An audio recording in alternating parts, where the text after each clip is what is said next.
Hey y'all, welcome back. I cannot end this series without talking about when jealousy becomes toxic. Maybe you're seeing some signs, or maybe it's just a gut feeling. Either way, we're going to jump into that today and just call it what it is today on Life Star and Dev. Now let's see if you see yourself in some of these scenarios. Does your partner constantly check your social media accounts or your text messages? Does your partner often get angry with you because you want to spend time with your friends and maybe even your family? Does your partner make you feel guilty for things that are not your fault? And what about popping up all over town at places that you say you're going to be just to make sure you're there? Or does your partner ask you to send a photo? Or how about FaceTiming me just so that they can check and make sure that you are where you are? See, that's not love, honey. That's surveillance. And what about this? What about your clothing selections? Does your partner often try to control the things that you're wearing, where you're going, who you're going to see, how long you're going to be there, why you wearing that, who you trying to impress? And see, if you got a battle about your clothing selections, baby, you got a problem. See, these are all red flags.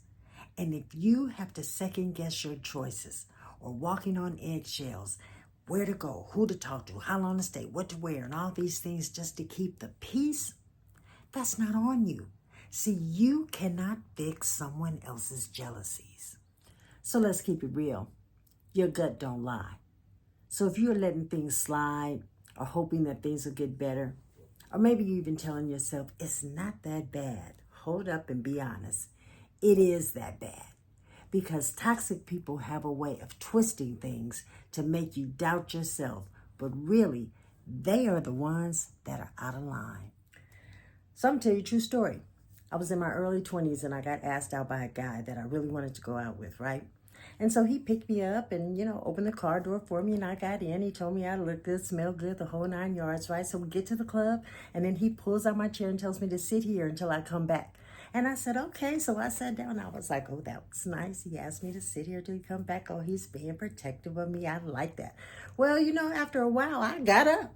And I started walking around the club and seeing people, hey, how you doing, girl? Dance a little bit or whatever. So then he found me and he came up to me kind of aggressive and he was like, didn't I tell you to sit in that chair until I got back? And I was like, hey, wait a minute. And then he snatched my arm and said, come back over here and sit down. Come back over here and sit down. Oh, baby, listen, when we got in that car, I looked at him and I said, you know what? This is not going to work. And I need you to take me home, please. Because look, I learned early on, you don't put your hands on me and you don't order me around. See, I'm not real good at taking orders, not like that any. And I learned quickly that night that this is not love. This is not going to work. I am not going to cooperate. And he got a problem. And I learned that early in my life and I've used that. I've used that tool throughout my life. Tell somebody, ask about Deb. I'm going to tell you straight up. This is not going to work.